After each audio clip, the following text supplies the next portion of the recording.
வணக்கம் நேயர்களே. மங்களசேஷாய வித்மகே சண்டிகா பிரியாய தீமகி தன்னோ சம்ஹார பைரவ பிரச்சோதயாத். ஓம் சண்டீஸ்வரி வித்மகே மகாதேவி தீமகி தன்னோ சண்டி பிரச்சோதயாத். கடந்த வாரம் பார்த்திங்கன்னா நம்ம புதுயுகம் நிகழ்ச்சியில் அவங்க அன்னைக்கு நம்ம முக்கியமான ஒரு சப்ஜெக்டை சொன்னோம். ஸ்டார்டிங்கில் ஒரு 10 நிமிஷம் கிட்ட அப்புறம் கேள்வி பதிலுக்கு பதில் சொன்னோம். அதாவது நேயர்களோட கேள்விகளுக்கு தொலைபேசி மூலமாக லைவில் கேள்விக்கு பதில் சொன்னோம். அதில் தலைப்பை என்ன பண்ணிட்டாங்க அப்படின்னா ஒரு திருமண தடை நீங்கி நல்ல வரணமைய அப்படின்னு தலைப்பை கொடுத்துட்டாங்க. ஆக்சுவலாக மெயின் சப்ஜெக்ட் அன்றைக்கி நம்ம மதங்களை பற்றி பேசியிருந்தோம். அதாவது மதங்கள் ஏன் இப்போ கடுமையாக ஒரு மதத்தை தாக்குறதும், ஒரு கடவுளை இன்னொரு கடவுளை வழிபடக்கூடிய தாக்கி பேசுவது ரொம்ப அதிகமாக இருக்குது. ஒரு 10 ஆண்டுகளுக்கு முன்னாடி கூட இப்படியெல்லாம் கிடையாது. இந்த யூடியூப் வந்த உடனே அது எல்லாருமே பார்த்திங்கன்னா அடிப்படையில் அந்த பணத்தை பேஸ் பண்ணி, ஸோ வருமானத்தை மட்டும் பேஸ் பண்ணி 70-80% அடுத்தவங்களை தாக்கி பேசுனா அதை பார்க்குறாங்க.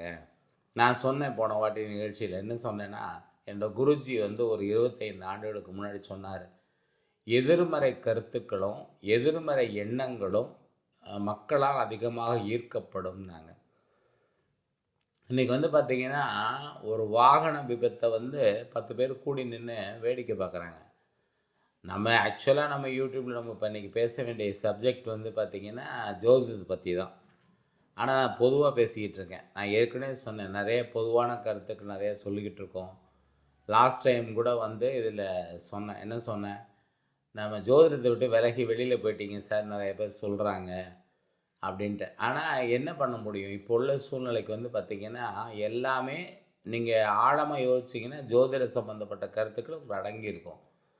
ஜோதிடம் மிகப்பெரிய ஒரு உண்மையான விஷயம், அதில் மாற்றமே இல்லை.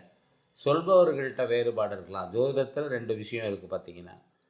ஒன்று ஜோதிடர் சொல்லுவது, இன்னொன்று ஜாதகம் என்ன சொல்லுது அப்படிங்கிறது. ஜாதகம் சொல்கிறது ரொம்ப கடுமையாக தான் இருக்கும். இப்போ நடுவில் பாருங்கள், நம்ம ஒரு சப்ஜெக்ட்லேருந்து இன்னொரு சப்ஜெக்டுக்குள்ளே உள்ளுக்குள்ளே வர்றோம். இப்போ என்ன, இந்த பணத்தை அடிப்படையாக வச்சு பேசும்போது என்ன பண்ணுறாங்கன்னா, அடுத்த மதத்தை தாக்கி பேசவும், அடுத்த கடவுளர்களை தாக்கி பேசவும், குறைகளை எடுத்து இந்த கடவுள் இப்படி இருந்தாரா அப்படி இருந்தாரா, இந்த வரலாறுல அப்படி இருந்ததா இப்படி இருந்ததான்னு பேசி அடுத்தவங்க மனசை புண்படுத்தி அதை பணம் பண்ணும் நோக்கத்தில் பண்ணிக்கிட்டு இருக்காங்க. இது சொல்லும் பொழுது கடுமையான கருத்துக்களில் நம்மளது சாஃப்டாக அந்த விஷயங்கள் நம்ம எடுத்து சொல்லும்போது நிறையா பேருக்கு அது பிடிக்க மாட்டேங்குது. அவங்க மறைமுகமாக நமக்கு சில தொல்லைகளையும் கொடுக்குறாங்க. அதை பற்றி நம்ம கவலைப்படுறதில்ல. நம்மளுடைய பல பல ப பல விஷயங்களுக்கு நமக்கு தொடர்பு உண்டு. நம்மளது பார்த்திங்கன்னா பிஎல்எஸ் சேரிட்டபிள் ட்ரஸ்ட்டு, மங்களசேஷா மகாசக்தி பீடம், அப்புறம் சில மிகப்பெரிய தொடர்புகள், மிகப்பெரிய மனிதர்களுடைய தொடர்புகள்லாம் இருக்கிறதுனால நம்ம தைரியமாக அதாவது சப்போர்ட்டுக்கு ஆளுங்க இருக்காங்க. அந்த அப்படி இல்லை, என் மனசில் பட்ட கருத்துக்களை எந்த பயமும் இல்லாமல் சொல்கிறேன், அவ்வளோதான். அப்போ நிறைய பேர் என்னை விரோதமாக நினைக்கிறாங்க. இவர் என்ன இப்படி பொருத்தம் பார்க்க மாட்டேங்கிறாரு, அதில் உள்ள குறைகளை மட்டும் சொல்கிறாரு அப்படிங்கிறாங்க. இப்போ நீங்கள் இப்போ உள்ள காலகட்டத்துக்கு அஸ்ட்ராலஜிக்குள்ளே சைக்காலஜி இருக்குது, சைக்காலஜிக்குள்ளே அஸ்ட்ராலஜி இருக்குது. அதான் உண்மை. நீங்கள் ஒரு டைமில் பார்த்தீங்கன்னா சுக்கிர தசையோ இல்லைன்னா ராகு தசையோ நடந்தால் படிக்க மாட்டாங்க அப்படின்னு சொல்லிடுவாங்க மேக்ஸிமம். அந்த சுக்கிரன் இருக்க நட்சத்திரத்தை பொறுத்து, சுக்கிரன் இருக்க இடத்த பொறுத்து 90% பாலிய சுக்கிரன் படிப்பை கெடுக்கும், குட்டி சுக்கிரன் குணத்தை கெடுக்கும் அப்படின்னு சொல்லிடுவாங்க. அப்புறம் ராகு தசை நடந்தால் படிக்க மாட்டாங்க. நிறைய பேர் புதன் தசை நடந்தால் படிக்க மாட்டாங்க, புதன் நீச்சமானால் படிக்க மாட்டாங்கன்னு முடிவு பண்ணிவிடுவாங்க. இப்போ எந்த தசை நடந்தாலும் படிக்கிறாங்க. அப்போ பார்த்திங்கன்னா நிறைய மாற்றங்களுக்கு உட்பட்ட விஷயம். நான் போன வாரம் கூட அதை பதிவு பண்ணேன், புதியம் நிகழ்ச்சியில் பதிவு பண்ணேன். ஆக்சுவலாக இந்த மாதிரி நிறைய மாற்றங்கள் இருக்குது. அதனால் இந்த காலகட்டத்துக்கு தகுந்த மாதிரி ஜோதிடத்தில் சில மாற்றங்கள் செய்ய வேண்டியது இருக்குது அப்படின்னு சொல்லிட்டு பண்ணுறோம்.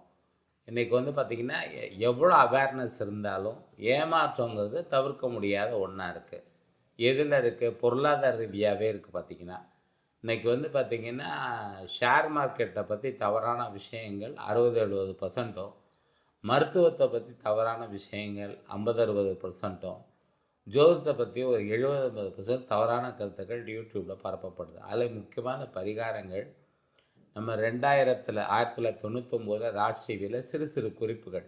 ஒரு மனிதன் நிம்மதியாக வாழ்கிறதுக்கு, சந்தோஷமாக, மகிழ்ச்சியாக, ஆனந்தமாக வாழ்கிறதுக்கு என்ன வழிமுறைகள் அப்படிங்கிறது தான் சொன்னோம். நீ குபேரன் ஆகிறது, நீ ஒரே இந்த இந்த இந்த ராசிக்காரர்கள் உங்கள் பெரிய பணக்காரர்கள் ஆகி விடுவார்கள் அப்படிங்கிற மாதிரிலாம் நம்ம சொல்லலை. அப்போ கூட நிறையா பேர் கேட்டாங்க சமீபத்தில், என்ன சார் நீங்கள் ராசி பலனுக்கெல்லாம் எதிராகவே பேசுகிற மாதிரியே தெரியுது அப்படின்னு. அப்படி இல்லை, நான் ராசி பலனுக்கு எதிரியே இல்லை. ராசி பலன்னா குரு பயிற்சி, சனி பயிற்சி, ராகுகேது பயிற்சிக்கு பலன் இல்லைன்னு நான் சொல்லவே இல்லை. பலன் இருக்குது, நீங்கள் எதிர்பார்க்குற பலன் இல்லை அப்படின்னு தான் நான் சொன்னேன். அது தலைகீழ ஒரு மனிதனோட வாழ்க்கையை புரட்டி போட்டுரும் அப்படின்னு சொல்லிடுறாங்க. இப்போ அவ்வளோதான், பணத்தை குவிக்க போகும் ராசிகள் தனுசு ராசின்னு அதான் சொன்னேன். ஒரு நேயர் வந்தார், ஒரு ஒரு ஜாதகம் பார்க்க ஒருத்தர் வராரு, வழக்கமாக வர்றவர் தான். அவருக்கு நம்மளுடைய இது தெரியும், வே ஆஃப் இது என்னங்கிறது தெரியும், வழிமுறைகள், நம்ம என்ன வழிமுறைகள் சொல்கிறோங்கிறது தெரியும். அவர் கொஞ்சம் கடன் ஜாஸ்தி வாங்கிட்டேன் சார் அப்படின்னாரு. ஏன் சார் கடன் வாங்கினீங்க அப்படின்னு கேட்டேன்.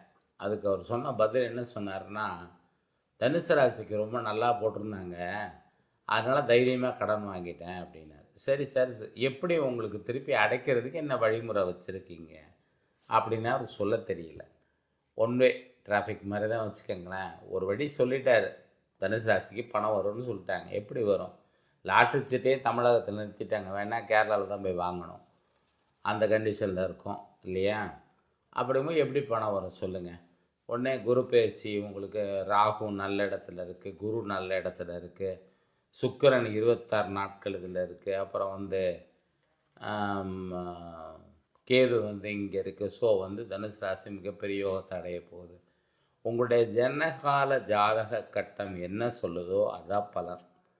நீங்கள் இந்த 10% ஒரு ஏர் கண்டிஷனில் எப்படி ப்ளோயர் வேலை செய்தோ, உங்களுக்கு கம்ப்ரஸர் முழுமையாக இயங்காமல் ப்ளோயர் மட்டும் இயங்குனா எப்படி கூலிங் வராதோ, அதை போல் வெறும் கோச்சாரம் மட்டும் முழு பலனை உங்களுக்கு தராது. சும்மா லேசாக காற்று வீசுகிற மாதிரி வீசாமல் இருக்கலாம். ஏன்னா ஜன்னகால ஜாதகம் முக்கியம். சமீபத்தில் ஒருத்தர் வராரு, பேங்க்கில் ப்ராப்பர்ட்டியை சூஸ் பண்ணிட்டாங்க, அதுக்கப்புறம் கடன் பிரச்சனை, ஒரு நேர்மையான நல்ல மனிதர், பட் நேரம் சரியில்லை. பார்த்தா தனுசு ராசிக்கார். அவர் தனுசு ராசிக்கு எல்லாத்தையும் நல்லா போட்டிருக்கான், நீங்கள் மட்டும் உங்கள் நிகழ்ச்சியில் அதெல்லாம் பெருசாக எடுத்துக்காதீங்கன்னு சொல்கிறதுக்காகவே உங்களை பார்க்க வந்தேன் அப்படின்னாரு. அப்புறம் நான் என்னுடைய கருத்துக்கள் நிறையா பேர் என்ன ஒரு வித்தியாசமாக இப்படி சொல்கிறாரே நினைக்கிறாருங்கிறதுக்காக நான் புதுசாக நிறைய பேரை பார்க்குறதே கிடையாது. நம்மளை பற்றி தெரிஞ்சவங்க நம்மளை இன்னொன்று நான் அப்படின்னு நினச்சிக்க வேண்டாம். நான் எப்போவுமே நம்மளை நான்னு சொன்னாவே அம்மாவை தான் சொல்லுவேன். நான் வழிபடக்கூடிய அன்னை இப்போ மகாசக்தியை தான் சொல்லுவேன். அவள் பார்க்க வர்றவங்களுக்கு பொறுத்தவரைக்கும் பழைய ஆளுங்களுக்கு நல்லா புரியும்.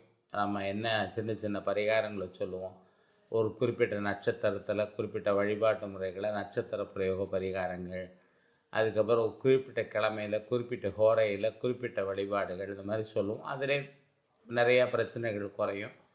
அப்புறம் அஷ்டகன்ம சாஸ்திர அடிப்படையில் சில வழிமுறைகளை சொல்லுவோம்.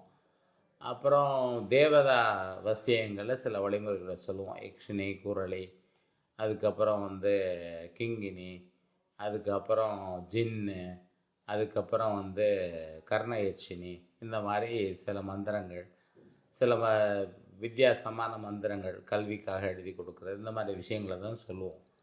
நம்ம எப்போவுமே ரொம்ப கஷ்டமான பரிகாரங்களை எல்லாம் சொல்கிறது கிடையாது. ஆனால் இப்போ நடந்துட்டு இருக்கக்கூடியது என்ன அப்படின்னு பார்த்தீங்கன்னா, ரொம்ப நிறைய தவறான விஷயங்கள்னால் கெடுதலாக நான் சொல்லலை, ஒரு சும்மா இதை பண்ணிட்டா அவ்வளோதான், நீ எங்கேயோ போயிடுவேன் அப்படிங்கிற மாதிரி ஒரு தவறான விஷயம். இதை சாப்பிட்டேன்னா அவ்வளோதான், நோயெல்லாம் குணமாயிடும் அப்படிங்கிற மாதிரி விஷயங்கள்லாம் நிறைய இருக்குது. மணிமந்திர ஔஷதம்னு சொல்லுவாங்க. மந்திரங்கள் சொல்ல இனி வெற்றி மட்டுமே கிட்டும்.